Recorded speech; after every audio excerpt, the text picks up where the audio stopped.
Let's take a few minutes to talk about something called catalysts.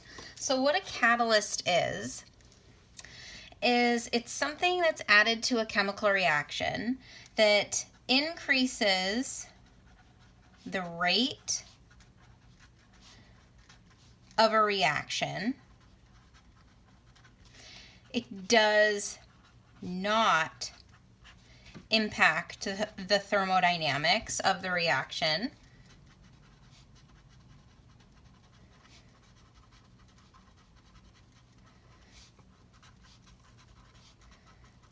And it is not consumed in the reaction.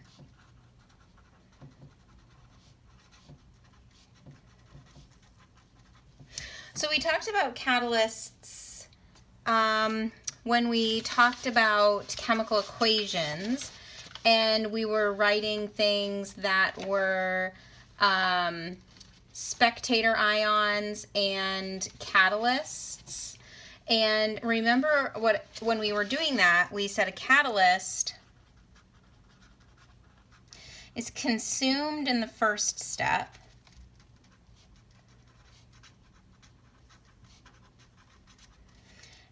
and produced in the next step. So it's used in the kind of transitional part of the reaction, but overall it's regenerated at the end of the reaction. So it's not consumed in the reaction.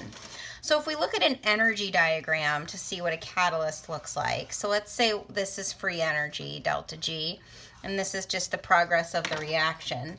So let's say if here, so we'll say this is a spontaneous reaction because the overall delta G is negative. So this would be the delta G here of the reactants, and this would be the delta G here of the products. So what happens when you add a catalyst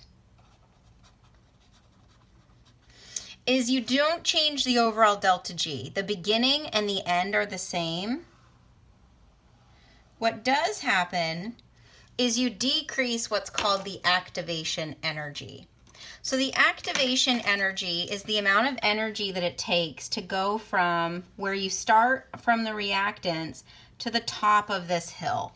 So you'll see here without a catalyst, the activation energy, which is abbreviated E sub A, is bigger than the activation energy here with a catalyst is smaller.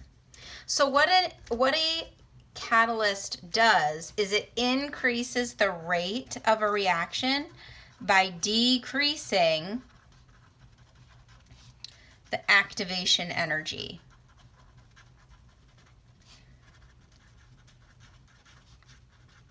Which is again E sub A.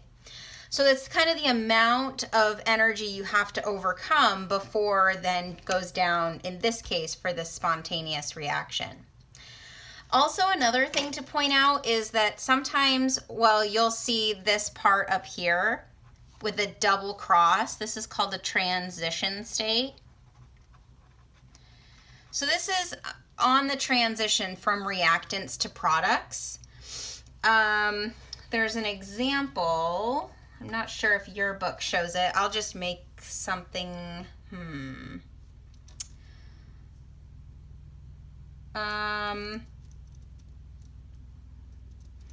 this is not a good example because the example, I'll just draw a different one. This would be a non-spontaneous reaction. And this would be nitrogen monoxide plus chlorine gas, and the products would be nitrosyl chlorine and chlorine, and this would be an intermediate step because this would never really exist. Up here, this transition state would be NOCl2, and you usually see it written with this double cross, meaning this is the transition state where these bonds that are breaking and these bonds that are forming, it's in transition right here. So you might see another thing, another definition of a catalyst is it's something that stabilizes the transition state.